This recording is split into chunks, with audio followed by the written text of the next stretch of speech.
2000여 년 전에 이 땅에 오시사 만민에게 행복의 빛, 소망의 빛을 비춰주신 주 예수님, 주님의 탄신을 축하드리며 우리 기독교 교육방송이 송년 예배로 영광 돌릴 때 지어오셔서 영광 받으소서. 당신께서 사랑하시는 종 김호근 목사님을 부르셔서 메시지를 주실 때 주님의 음성이 들려지는 시간 될 것을 믿습니다. 예수님의 이름으로 기도드립니다. 아멘.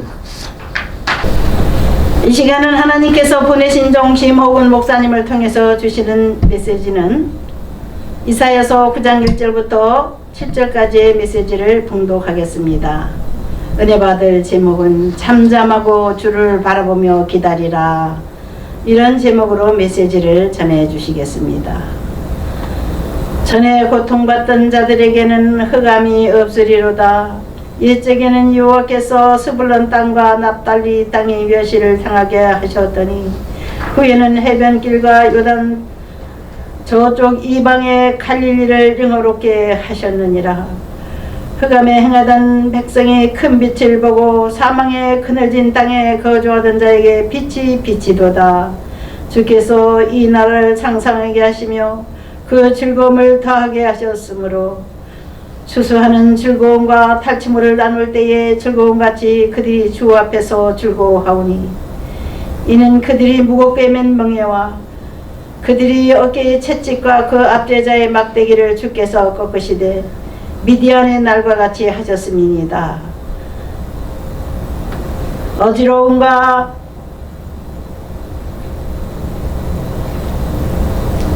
어지러이 싸우는 군인들이 신과 피 묻은 겉옷이 불의 석같이 살라지리니, 이는 한 아기가 우리에게 낳고 한 아들 우리에게 주신 바 되었는데 그의 어깨에는 정사를 메었고 그의 이름은 기묘자라, 모사라, 전능하신 하나님이라, 영존하시는 아버지라, 평강의 왕이라 할 것임이라. 그 정사와 평감의 다음이 무궁하며 또 다윗의 왕자와 그의 나라에 군림하여 그 나라를 굳게 세우고 지금 이후로 영원히 정의와 공의로 그것을 보존하실 것이라. 만군의 여호와 열심히 이를 이루시리라. 아멘.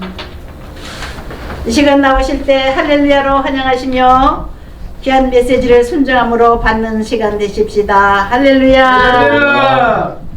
살아계신 아버지 하나님, 감사드립니다. 소망 없는 이 어둠의 땅에 한 줄기 생명의 빛으로 오셔서 우리를 구원하시고 생명의 소망 가운데 살게 하신 예수 그리스도의 성탄절을 맞이하면서 아버지, 오늘 이 땅에 드리워진 모든 어둠 속에서 우리를 구원하실 예수 그리스도를 지금도 바라보며 소망하는 아버지, 저희들 가운데 하나님께서 말씀으로 오늘 이 시간 다시 한번 믿음의 확신을 주시옵시고 삶의 소망과 또한 이 모든 상황을 넉넉히 감당할 수 있는 힘과 능력을 허락하여 주옵소서. 아멘. 예수님의 이름으로 기도드립니다. 아멘.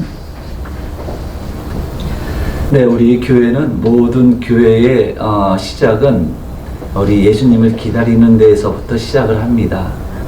이미 창세기에서 이미 하나님께서 말씀하신 것처럼 인간은 하나님을 배역하고 하나님의 말씀에 불순종함으로 말미암아 죄로부터 이제는 더 이상 벗어날 길이 없는 상태로 지금 되었습니다. 그런데 이제 하나님께서 주신 말씀이 있습니다. 그 속에서 하나님께서 그러한 우리들을 영원히 유기하지 아니하시고 하나님께서는 그러한 우리를 구원하실 거라고 하는 그러한 소망의 메시지를 우리에게 남겨놓으셨습니다.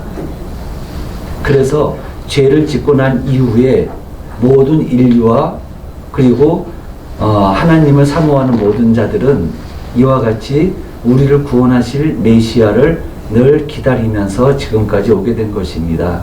물론 지금도 마찬가지죠. 우리가 2000년 전에 예수님께서 하나님의 말씀, 하나님의 언약의 성취로 우리 가운데 오셨지만 지금도 마찬가지로 우리 가운데 찾아오신 그 하나님을, 그 주님을 오늘도 여전히 만나기를 소망할 수밖에 없는 상황 속에 놓여져 있습니다. 아멘. 그렇기 때문에 우리는 지금도 기다려야 되는 것이고 지금도 하나님의 은혜를 간구하면서 하늘 하나님을 바라보면서 오늘도 우리들은 기도하며 나아가고 있는 것입니다. 바로 그러한 모든 교회의 시작이 이 기다림, 즉 우리를 구원하실 메시아를 기다리는 데서부터 시작이 되는 것입니다.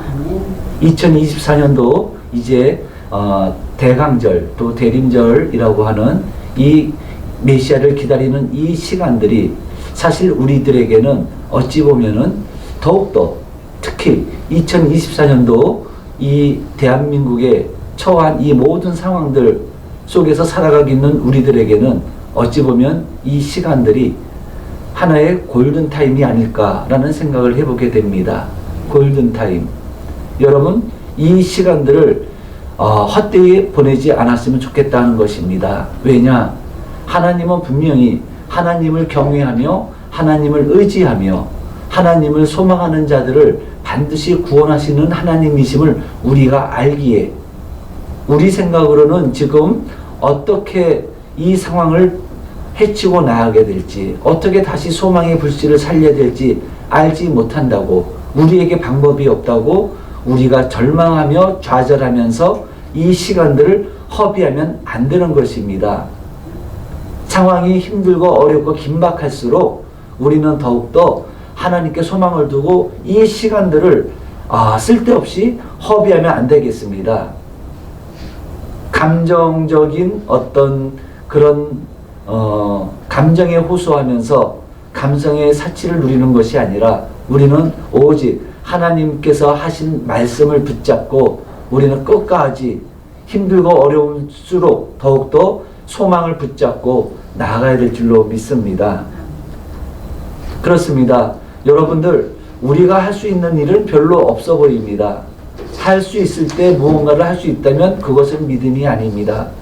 근데 우리 하나님께서 이 성경을 보면 늘 하나님께서 일하시는 패턴이 있습니다. 그 패턴이 뭐냐면 우리는 포기할 수밖에 없을 때, 우리는 방법이 없을 때, 이제는 끝났다고 우리가 포기할 즈음에 바로 그때 하나님은 그때부터 다시 시작하시는 겁니다. 그래서 이런 얘기가 있죠. 우리가 모든 것이 끝났다고 생각할 때 그때가 하나님께서 시작하는 시점이다. 아멘. 아멘. 바로 그러한 이야기가 있습니다. 왜 그렇습니까? 하나님만이 이 모든 상황을 다시 하나님의 선하심으로 다시 질서를 부여하시고 생명의 땅으로 바꾸실 수 있는 유일하신 분이기 때문에 그렇습니다. 하나님은 만유의 하나님이십니다. 영존하시는 아버지이십니다. 우리 하나님은 전능하신 하나님이십니다. 믿습니까? 아멘. 그렇습니다. 오늘 새벽에도 새벽 예배 때 우리 성도들하고 나눴던 이야기가 있습니다. 그 이야기가 뭐냐면 하나님을 경외한다는 것이 무엇인가? 누가 행복한 사람인가? 시편에서 이 다윗이 행복한 사람이 누구인가를 이야기하는데 행복한 사람은 누구냐? 하나님을 경외하는 자라는 것입니다. 그러면 하나님을 경외하는 것이 무엇을 의미하는가? 그것은 하나님에 대한 믿음을 갖고 있는 것이 하나님을 경외하는 일이라는 것입니다.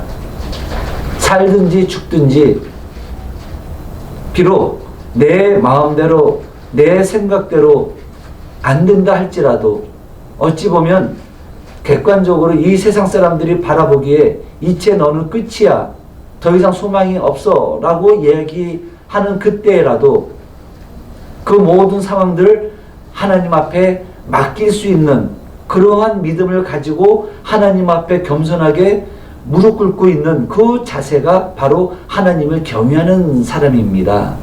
하나님을 경외하는 것이 바로 내 자신을 내려놓고 하나님을 온전히 신뢰하고 하나님 앞에 우리의 모든 상황들을 맡길 수 있는 것, 그리고 그것 때문에 하나님 이렇게 하십시오 저렇게 하십시오 라고 이야기하지 않고 오직 하나님의 선하심만을 바라보면서 하나님 앞에 모든 것을 내어드릴 수 있는 그러한 상태가 바로 하나님을 경외하는 상태요. 하나님을 경외하는 사람이라는 것입니다. 그런데 하나님께서 놀랍게도 하나님을 경외하는 자에게 여호와의 천사를 보내셔서 둘로 진을 치시고 그를 도와주신다고 말씀하십니다. 그를 건져주신다고 말씀하십니다.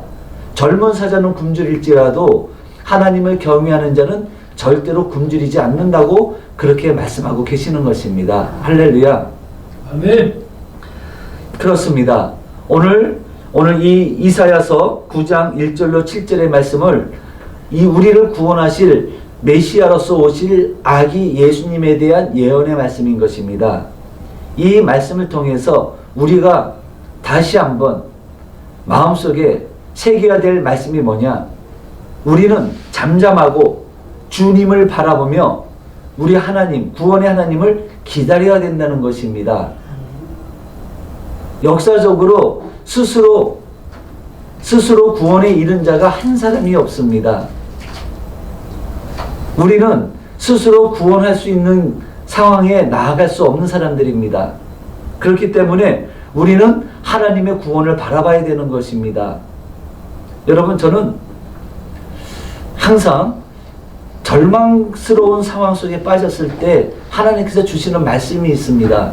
떠올리게 하시는 말씀이 있습니다. 그것이 어떤 말씀이냐면 이 출애굽 할 때의 이스라엘 백성들의 그러한 상태를 항상 떠올리게 하십니다. 하나님께서 애굽에서 종살이하던, 그래서 도무지 힘들어서 살아갈 수 없는 그러한 이스라엘 백성들을 하나님께서 애굽에서 구원해 내십니다. 그리고 이들은 이제 하나님의 약속의 땅 가나안 땅을 향해서 나아가는데, 이제 애굽에서 나오자마자 첫 번째 커다란 시험에 빠집니다. 그것이 뭡니까? 홍해를 만나는 겁니다. 넘어갈 수가 없어요. 그런데 그때 누가 쫓아오십니까? 바로 애굽의 군대가 쫓아오게 됩니다. 애굽의 군대가 맹렬하게 모든 최정예 군사들을 이끌고 이 이스라엘 백성들을 잡으려고 쫓아오게 되죠. 바로 그러할 때에 이제 이 백성들은 어떻게 하죠? 절망하면서 부르짖습니다. 그리고 모세를 원망합니다. 우리가 비록 노예 생활을 하지만 그런대로 하루하루 살아갈 수 있었다는 것입니다. 그런데 왜 우리에게 찾아와서 우리를 그 애굽 바로의 손에서 구원한다고 하면서 우리를 여기까지 와서 이와 같이 이제는 바로의 칼에 죽게 만드느냐는 것입니다. 우리는 꼼짝없이 죽게 되었다는 겁니다. 이러한 상황들이 바로 어떤 상황입니까? 절대 절망스러운 상황입니다. 이스라엘 백성들은 여기서 구원에 빠져나갈 수 있는 길이 없었습니다. 항상 그 모습이 연상이 되는 겁니다. 우리가 살다 보면은 이러한 상황에 맞닥뜨리는 경우가 참 많이 있죠. 그런데 여러분, 하나님께서 모세에게 하신 말씀이 있습니다. 너희는 잠잠하고 하나님의 구원을 바라보라. 이 말씀을 주셨습니다. 하나님은 늘 하시는 말씀이 그겁니다. 전쟁은 여호와께 속한 것이다. 너희가 하는 것이 아니다. 전쟁은 하나님께서 하시는 것이라는 것입니다. 그렇기 때문에 너희는 잠잠히 하고 하나님의 구원을 바라보라고 말씀하시는 것입니다. 할렐루야. 아멘. 그렇습니다. 이것이 바로 하나님의 구원의 역사인 것입니다. 하나님은 인간이 할 수 없는 그러한 상황 속에서 하나님은 역사하시는 것입니다. 할렐루야. 아멘. 그렇습니다. 많은 군사로 구원 얻은 왕이 없다고 얘기합니다. 많은 군마, 즉 전쟁할 때 사용하는 말이 아무리 많다고, 그 이야기는 무엇입니까? 무기가 많고 그리고 성능이 우수한 무기가 아무리 많다고 그래서 그 군대가 이기는 것이 아니라고 말씀하시는 것입니다.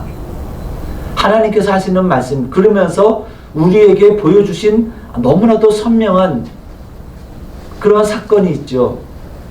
백전노장의 엄청난 장수였던 블레셋의 장수 골리앗을, 완전 무장한 골리앗을 이제 비무장한 조그만 어린 목동 다윗이 여호와 하나님의 이름으로 나아가서 물맷돌로 그 장수를 이깁니다. 여러분, 상상이나 할 수 있었겠습니까? 어디? 그렇습니다. 하나님은 항상 이와 같이 하나님을 경외하며 하나님을 온전히 신뢰하면서 하나님을 바라보는 자들을 통해서 하나님은 그 사람을 또 그 나라를 구원하시는 것을 우리는 보고 있습니다. 무슨 얘기입니까? 전쟁은 하나님께 속해 있다는 것입니다. 너희는 잠잠히 하고 하나님의 구원을 바라보라는 것입니다. 바로 이것이 기적입니다. 우리가 세상에서 살아갈 때 가끔 이해할 수 없는 일들을 만납니다. 그런 일들이 일어납니다. 우리가 이해할 수 없는 일들을 우리는 기적이라고 이야기를 합니다. 또 하나의 예를 하나님께서 우리에게 보여주고 계십니다. 그게 뭐냐면 히스기야 왕 때 아수르의 사네립이 유다를 침공한 사건이죠. 아수르는 북이스라엘을 멸망시키고 8년 후에, 즉 히스기야 왕 14년에 군사들을 이끌고 유다를 맹렬하게 공격을 합니다. 그 당시에 고대 근동 지방의 패권을 장악하기 위해서 애굽이 남쪽에 있는 애굽과 북쪽에 있는 아수르가 첨예하게 대립되어져 있는 상황입니다. 오늘날로 이야기하면은 이 소련, 중국, 북한, 북쪽에 있는 나라들과 이 남쪽에 있는, 즉 태평양을 넘어서서 미국이라고 하는 이 나라들의, 그리고 유럽이라고 하는 그 나라들의 아주 최첨예의 이 패권 힘겨루기가 진행되고 있는데, 그 사이에 끼어있는 나라가 이스라엘이었고 그 사이에 끼어있는 나라가 우리 대한민국입니다. 바로 똑같습니다. 그러다 보니까 아수르가 이 유다를 침공해서 유다를, 이 이스라엘이라고 하는 나라를 자기 영역에 넣어야 보다 유리한 상황에서 이 패권을 장악할 수 있다는 판단 아래 이 아수르는 유다를 침공하게 되는 것이고, 그 이전에 이미 북이스라엘을 완전히 멸망시킨 것입니다. 그런데 여러분, 어느 날 아침에 이 사네립이 수많은 군대를 이끌고 예루살렘을 치기 위해서 왔는데, 이 히스기야 왕은 이 아수르의 군대를 감당할 수 있는 힘이 없었습니다. 꼼짝없이 전쟁에서 피하고 나라가 멸망할 수밖에 없는 상황 속에 놓여져 있었습니다. 바로 그때 이들이 할 수 있었던 것은 하나님을 의지하는 길밖에 없었습니다. 그래서 히스기야 왕을 비롯해서 모든 백성들이 하나님 앞에 겸손하게 하나님 앞에 기도합니다. 하나님, 우리를 도와주십시오. 우리를 구원해 주십시오. 이것이 하나님께서 원하시는 하나님을 경외하는 모습인 것입니다. 우리는 더 이상 할 수 있는 것이 없습니다. 우리는 더 이상 할 수 있는 것이 없습니다. 이제 우리의 운명은, 우리의 생명은 오롯이 하나님의 손 안에 있습니다. 이러면서 하나님 앞에 모든 상황과 그 나라의 모든 문제들, 아수르의 군대들, 전쟁을 다, 생명을 다 하나님 앞에 온전히 맡깁니다. 이것이 하나님을 경외하는, 하나님께서 기뻐하시는 모습이었던 겁니다.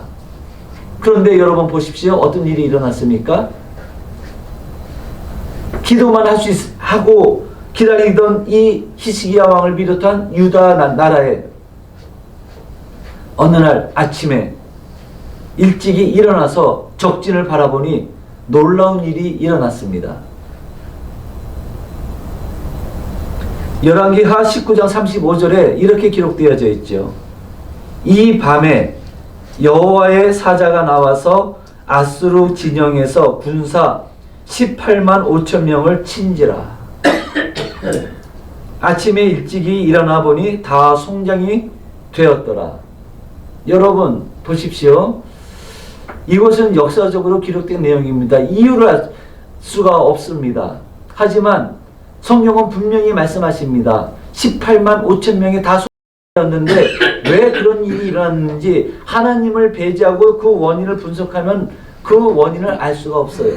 근데 성경은 말씀하십니다. 하나님께서 그 밤에 일어나셔서 아수르의 군대 18만 5천 명을 다 치셨다는 겁니다.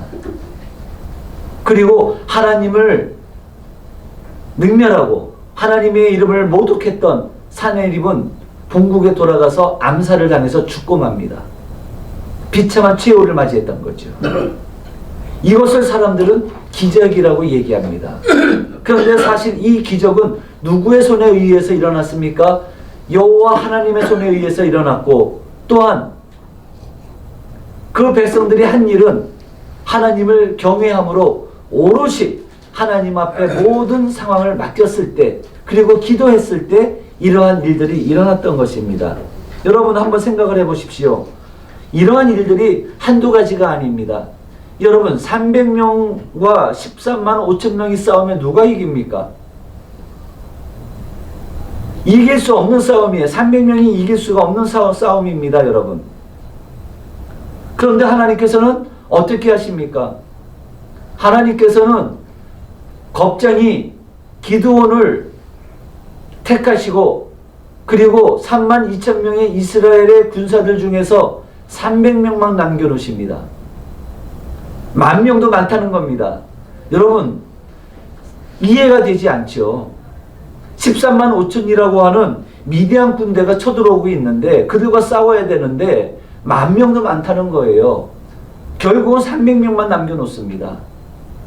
그러면 하나님께서 이 300명 한 사람 한 사람에게 핵무기를 주어주셨습니까? 무기를 주어주신 게 아닙니다.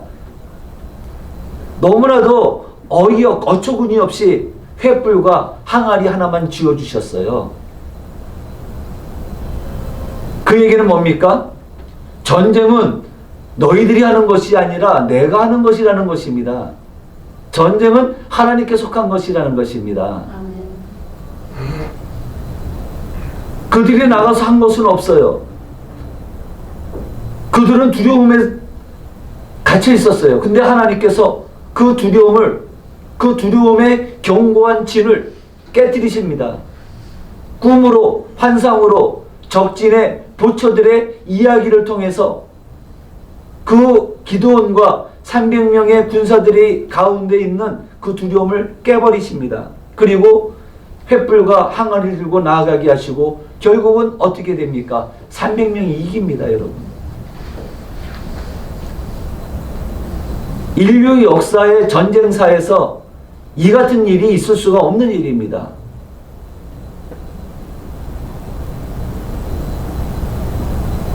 또 있습니다. 여러분, 엘리사 선지자를 아실 것입니다. 아람 군대의 왕 베나닷이 엄청난 군대를 이끌고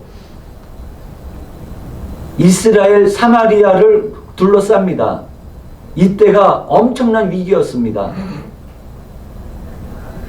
오죽했으면 서로 자녀를 잡아먹을 수밖에 없는 상황까지, 그런 상황에 몰려 있었습니다. 이스라엘은 끝이라고 생각을 했습니다. 그런데 거기에 누가 있습니까? 하나님의 사람 엘리사가 있었습니다. 엘리사는 하나님과 늘 기도하면서 소통했던 사람입니다. 하나님 앞에 늘 기도하는 이 엘리사, 하나님께서 이 엘리사에게 말씀하십니다. 내일 이맘때쯤 모든 것이 다 회복될 것이다. 하나님을 알지 못하는 사람들은 믿지 못하겠지만 엘리사는 이야기합니다. 내일 이맘쯤에 모든 것이 다 회복될 것이다. 그러면 하나님께서 이스라엘 백성들에게 지원군을 보내주셨습니까? 아닙니다. 상황은 그대로 유지되고 있었습니다. 근데 그 다음날 보니 아람 군대가 한 사람도 없는 겁니다. 다 도망갔습니다. 누가 하셨지요? 하나님께서 하셨습니다. 우리는 이것을 기적이라고 부르는 것입니다. 스스로는 구원받을 수 없는 상황에서 생각지도 못했던 일들이 일어난 것입니다. 생각지도 못했던 구원이 일어난 것입니다. 바로 그것이 기적이었고 바로 그것이 이스라엘 백성들에게는 놀라운 하나님의 구원의 은혜로 와닿던 것입니다. 여러분, 오늘 이사야 9장의 말씀도 역시 똑같은 메시지입니다. 9장 1절과 2절에 보시면 고통받고 흑암 중에서 소망 없이 탄식하며 살아가는, 그래서 멸시를 받을 수밖에 없는 이 사람들, 이방인들, 절망 가운데서 살다가 운명처럼 절망 가운데서 죽을 수밖에 없는 사람들, 이들은 아무것도 기대할 수 없습니다. 그런데 하나님께서 이사야 선지자를 통해서 놀라운 말씀을 하고 계십니다. 너희들, 자, 기대하라. 무엇을 기대하라고 말씀하십니까? 고통받는 자들에게는 흑암이 없어질 것이다. 흑암에 행하던 백성들, 너희들은 큰 구원의 빛을 보게 될 것이다. 사망의 그늘진 땅에 거주하던 너희들에게 빛이 비출 것이다. 이 말씀을 하시는 겁니다. 우리들은 좀처럼 이 말씀을 이해할 수가 없을 것입니다. 인정하기 어렵습니다. 여러분들, 절대 절망에 처했던 사람들, 그것을 경험했던 사람들은 이 말씀이 어떻게 이루어지는지를 잘 알 것입니다. 저도 한때는, 죄송합니다, 저도 시골에 있다 보니까 갈 데가 없습니다. 하나님께서 다루실 때 갈 데가 없다 보니까 어디를 택했느냐, 가다 보니까 너무나도 넓은 방을 임대를 내놓았습니다. 그래서 그곳을 계약하려고 했는데 알고 봤더니 그곳이 어떤 곳이냐, 돼지우리를 집주인이 개조를 해가지고 집으로 만들어서 임대를 놨던 겁니다. 그랬으니 그 집이 정상적인 집이 아닙니다. 벽지를 발랐는데 한 일주일 지나니까는 또 서양집이에요. 아시겠죠? 서양집이 어떤 집인지. 돼지우리는 보통 뭐로 지었습니까? 브로크로 지었습니다. 밑에는 펄펄 끓는데 위에는 추워요. 그러다 보니까는 온 벽지가 전부 다 이 곰팡이가 쓸어서 쓸다 못해서 완전히 꺼멓게 온 벽지를 다 번져 있습니다. 근데 아기는 거의 이유를 알 수 없는 병을 걸려서, 죽을 수밖에 없는 병에 걸려서 이유도 몰라요. 아무리 병원을 데리고 다녀도 원인을 알 수가 없습니다. 그런 아기가 죽겠다고 누워있죠. 멀쩡하게 매달려 있던 이 싱크대는 떨어져 갖고 저희 사모의 등을 덮치면서 MDF로 만든 그 싱크대 벽에 달아놨던 것이 떨어지면서 유리 파편이 뛰면서 오른쪽 얼굴은 42바늘을 꿰맸습니다. 지금도 허리를 제대로 쓰지를 못합니다. 그때 그 충격이 남아있어서. 그런 상황에 피투성이지, 이런 상황 속에서 오죽했으면 저희들이 그때 가는 곳마다 들었던 이야기가 있습니다. 앞으로 어떻게 살 거냐고 이야기입니다. 앞으로 어떻게 살 거냐.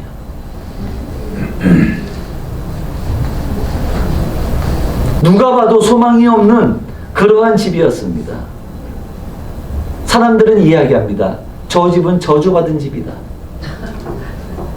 시골이다 보니까는 마을 단위로 조그맣게 형성되어 있다 보니까 사람들이 지나가도 저희 집을 돌아서 지나갑니다. 아무도 우리를 상대하지 않습니다. 아이들에게 줄 사탕 100원짜리 사탕 하나 사줄 돈이 없어서, 근데 하나님께서 피할 길을 열어주셔서 거기에 다 쓰러져가는 그 슬러브 지붕에 그 조그만 상회라고 있습니다. 그 상회를 이 사탕 같은 걸 파는 가게가 하나가 있어서 돈이 생기면 사탕을 하나 사면은 그거를 잘게 쪼갭니다. 사탕 하나 사서 아이들에게 일주일을 그 사탕을 먹입니다. 사람들이 얘기합니다. 병원을 갑니다. 우리 아이는 이제 치료받고 나가는데 애기 엄마는 어떻게? 누가 봐도 이 아기는 고침받을 수 있는 아기가 아닙니다. 오죽했으면 집주인이 이렇게 얘기합니다. 앞으로 어떻게 하실 겁니까? 만나는 사람마다 우리는 끝이 난 집안이었습니다. 근데 여러분 보십시오. 이때 우리가 할 수 있는 일이 무엇입니까? 기도밖에 없었습니다. 우리가 할 수 있는 일이 아무것도 없었어요. 그런데 그때 우리 딸아이의 그 이상적인 그 상태가 여러 가지였습니다. 하여튼 말로 표현할 수 없을 만큼 많은 이유를 알 수 없는 질병들이 있었는데 그 중에서 가장 간단한 질병이 하나 있었어요. 심장 판막입니다. 그 당시에 다니던 교회에서 삼성 의료원을 연결해 주었습니다. 심장에 가장 저명한 의사가 있다고 하는 그 병원을 연결시켜 줬습니다. 병원에서 하는 이야기, 이 아기는 이 심장으로는 안 됩니다. 심장 자체를 이식을 해야 된다고 그럽니다. 비용이 얼마나 들어갑니까? 1억 5천 정도가 들어간다고 얘기를 합니다.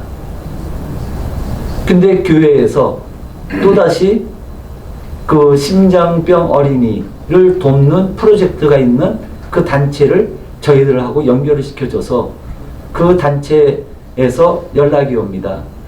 이 아기 심장 수술 하십시오. 우리가 그 비용을 후원하겠습니다. 1억 5천입니다. 그 당시에 1,000만 원만 있으면 한 아기의 심장 판막을 치료할 수 있다는 그때였습니다. 결정을 못 하겠더라고요. 왜? 의사가 하는 이야기가 이 아기를 심장 이식을 해도 살아날 수 있는 확률은 50%밖에 안 됩니다. 그래서 저희들은 기도하면서 마지막 순간에 이렇게 답장을 보냈습니다. 우리 후원 안 받겠습니다. 어차피 죽을 아이라면 고통 없이 그냥 하나님의 손에 맡긴다는 마음으로 후원을 거절을 했습니다. 그리고 이 아기를 온전히 하나님한테 맡겼습니다. 그런데 놀랍게도요, 마음에 평안함이 있는 거예요. 그런데 하나님께서 살려주셨습니다. 그 이유를 알 수 없는 모든 질병들이 하룻밤 지나면 정상으로 돌아와 있고, 하룻밤 지나면 정상으로 돌아와 있고, 모든 그런 이상한 육체의 질병들이 그렇게 고침을 하나님께서 고쳐주시기 시작을 했습니다. 그리고 마지막에는 이 아기가 3살 때 교회에서 세족식을 하고 집에를 왔어요. 그런데 3살 때까지 걷지를 못했던 아기입니다. 그런데 세족식을 하고 와서 이 아기가 혼자서 일어나서 걸었습니다. 할렐루야. 할렐루야. 자, 여러분, 에이, 거짓말? 아닙니다. 제가 경험한 일입니다. 바로 이것이 기적 아니겠습니까? 근데 이 기적을 누가 이루셨죠? 하나님이 하시는 일입니다. 지금 이사야 선지자는 바로 그것을 이야기하고 있는 겁니다. 이런 어려운 상황이 진행될 때는 도무지 일어날 것 같지 않은, 이 상태로 끝날 것 같은 인생이었는데 하나님께서 말씀하셨단 말이에요. 흑암이 없고 빛을 보고 빛이 비춰질 것이다. 그러므로 말미암아 이 나라를 창성하게 하고 추수하는 즐거움과 탈취물을 나눌 때의 즐거움 같이 그 그들이 주 앞에서 즐거워하게 될 것이다. 무겁게 맨 멍에와 그들의 어깨의 채찍과 그 압제자의 막대기를 주께서 꺾으실 것이다. 이렇게 말씀하시는 거예요. 이것을 누가 하신다고요? 이 기적을 누가 일으키신다고요? 하나님이십니다. 그러면 그 하나님이 누구십니까? 바로 오늘 이사야 9장 6절로 7절에 그 하나님, 그 기적을 일으키시고 절망에서 소망으로 나아가게 하시는 그 하나님이 누구시냐? 6절과 7절입니다. 우리 함께 읽어보도록 하죠. 이는 한 아기가 우리에게 낳고 한 아들을 우리에게 주신 바 되었는데 그의 어깨에는 정사를 메었고 그의 이름은 기묘자라 모사라 전능하신 하나님이라 영존하시는 아버지라 평강의 왕이라 할 것임이라. 아멘. 바로 그렇습니다. 기적을 행하심으로 구원을 이루시는 분은 바로 하나님이신 겁니다. 여호와 하나님이신 것입니다. 여호와 하나님께서 우리를 어떻게 구원하십니까? 바로 아기 예수를 우리 가운데 보내셔서 그 아기 예수를 통해서 예수 그리스도를 통해서 우리를 구원하신다는 것입니다. 아멘. 하나만 더 말씀드리고 말씀을 마치겠습니다. 누가복음 2장에 시므온의 찬가가 나옵니다. 하나님을 찬송하는 내용이 나옵니다. 시므온이 나이가 들었어요. 근데 이 시므온이라고 하는 사람은 아주 경건하여서 예루살렘 이스라엘의 위로를 하나님의 위로를 기다리는 사람이었습니다. 날마다 성령 충만한 가운데서 기도했던 사람입니다. 그런데 그가 하나님의 음성을 듣습니다. 어떤 음성입니까? 그가 주의 그리스도를 보기 전에는 죽지 아니하리라. 너는 그리스도를 보기 전까지는 죽지 아니할 것이다. 이 말씀, 이스라엘은 예수를 만나기 전까지는 절대로 멸망당하지 않을 것이다. 이 얘기는 곧 무엇을 의미합니까? 예수 그리스도를 만나기 전까지는 하나님의 택한 백성들은 절대로 죽지 않는다는 그런 메시지 아니겠습니까? 오늘도 하나님을 경외하며 하나님을 기다리는 하나님의 백성들은 절대로 죽지 않는다는 그 메시지 아니겠습니까? 그리고 성령의 지시를 받아 이 시므온이 성전에 들어갔을 때에 마침 예수의 부모가 그 아기 예수를 데리고 성전에 들어왔을 때 이 시므온은 아기 예수님을 보자 바로 깨닫습니다. 하나님의 구원자 메시아구나, 그리스도구나. 그러면서 하는 이야기, 주제여 이제는 말씀하신 대로 종을 평안히 놓아주시는도다. 내 눈이 주의 구원을 보았사오니 이는 만민 앞에 예비하신 것이라. 아멘. 여러분, 오늘은 이사야 선지자를 통해서 우리에게 아기 예수로 오실 메시아 예수 그리스도의 이 땅의 탄생을 예고하고 있습니다. 여러분, 대강절을 맞이하면서 또 2024년도를 이제 마무리하는 이 시점에서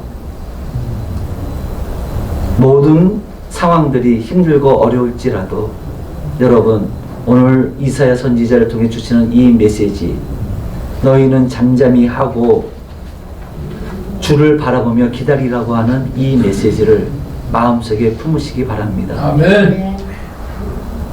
그리고 주님을 바라보면서 하나님의 구원을 바라보면서 오늘도 우리는 절대로 절망하지 말고 소망을 품고 끝까지 우리가 기도하며 나아가야 될 줄로 믿습니다. 아멘. 기도하겠습니다. 살아계신 아버지 하나님, 감사합니다. 우리를 구원하시는 것은 우리 스스로가 구원에 이르는 것이 아니라 하나님께서 우리를 구원하실 때 우리는 구원받는 줄로 믿습니다. 하나님, 우리에게 이 믿음을 주시고 그러므로 하나님을 경외하는 마음을 주셔서 저희들이 하나님을 경외하는 자를 구원하시는 하나님의 크신 그 은혜를 경험할 수 있는 2024년도 대강절과 성탄절이 되게 하여 주옵소서. 그리함으로 말미암아 이제 저희가 소망 가운데 2025년도를 맞이할 수 있도록 하나님 은혜를 베풀어 주옵소서. 예수님의 이름으로 기도드립니다. 아멘. 아멘.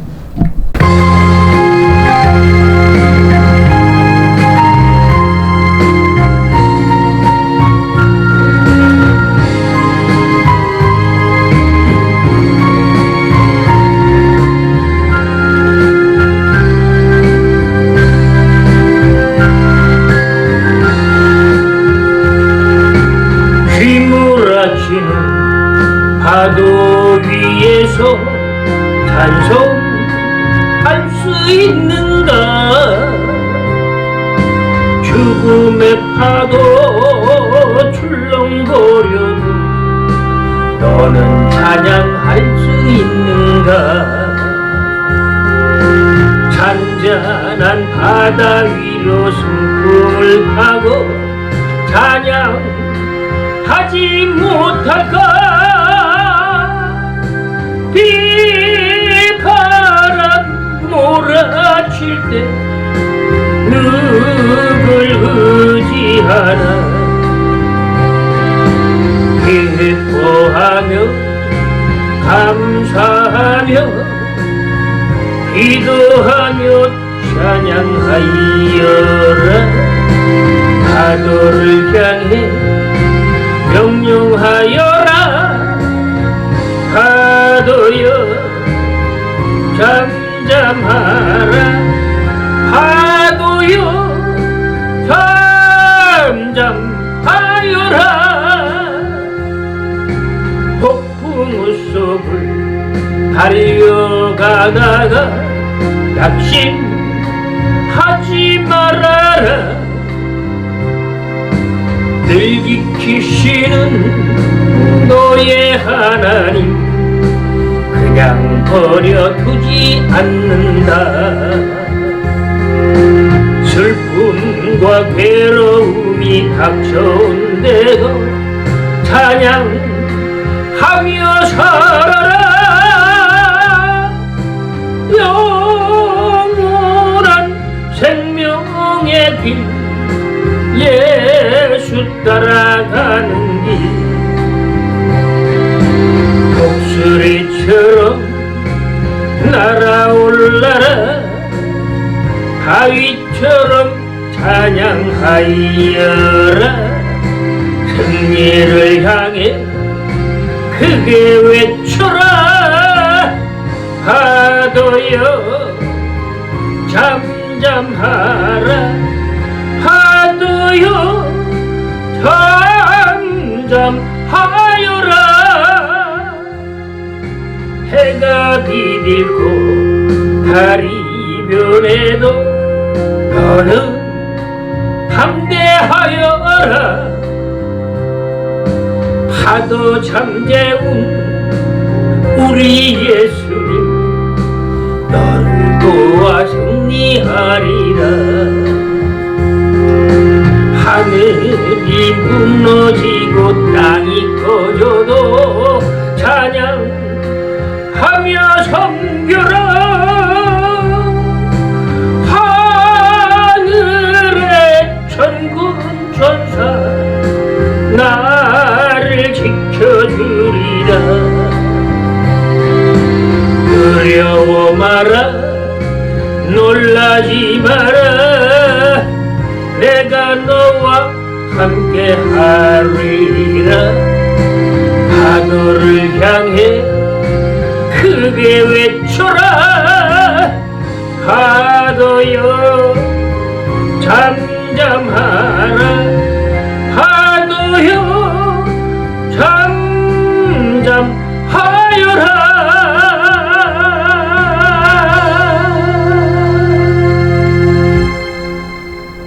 주 예수 그리스도의 은혜와 살아계신 하나님 아버지의 극진하신 사랑과 보혜사 성령님의 내주교통 역사하심이 이제 우리 하나님의 구원을 바라보며 예수 그리스도의 크신 구원의 손길을 간절히 기다리는 한국교회 모든 성도들과 하나님을 경외하는 모든 주의 백성들과 그리고 하나님의 말씀과 소망을 증거하는 한국 기독교 교육방송 위에 지금으로부터 영원토록 함께 하실지어다. 아멘. 아멘.